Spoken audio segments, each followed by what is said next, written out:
Wherever you go, there you are.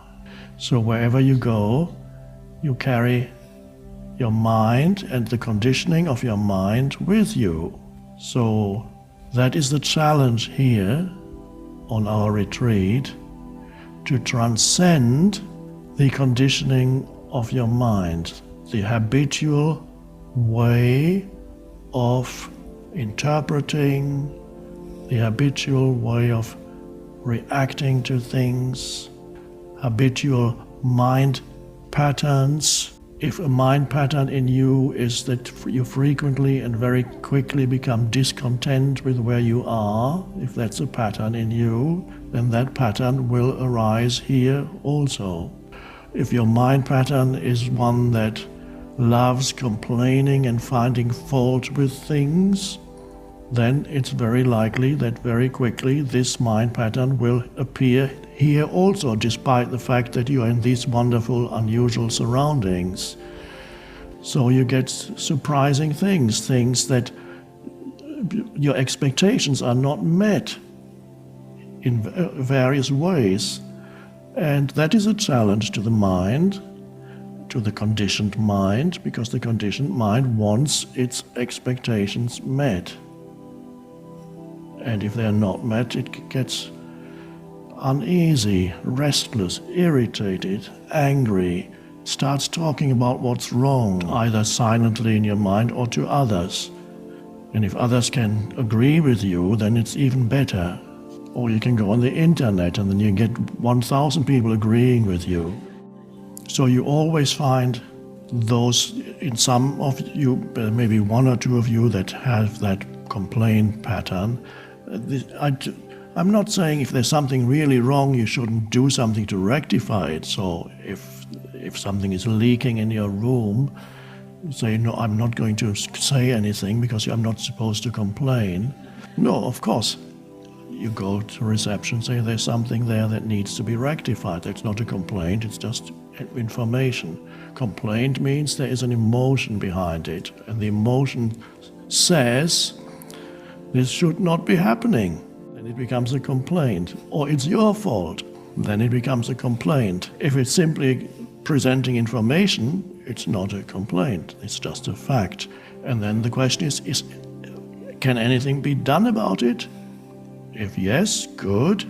Or if they say there's nothing we can do, do you go on insisting that this is very bad and create suffering for yourself? Or do you simply then accept this is what is? So something you can practice here is to have an expectation that things should be in a certain way and nothing should go wrong, and that reality, external reality, should conform to exactly the expectations of the conditioned mind.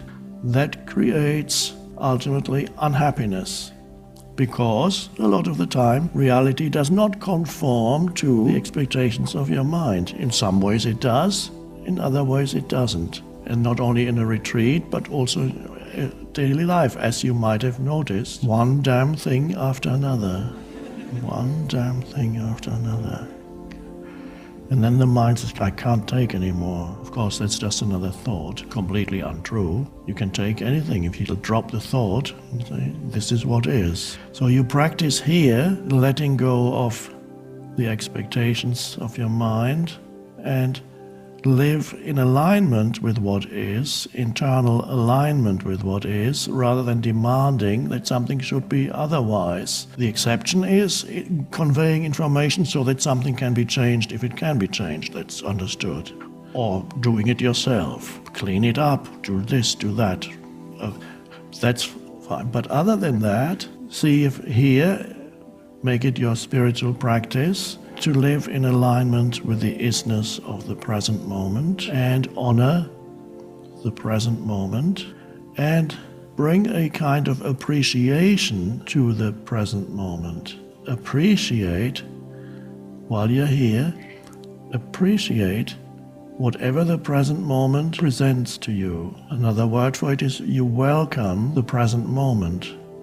And this is actually a relatively easy place to do that. It's not, nothing is perfect, we know that.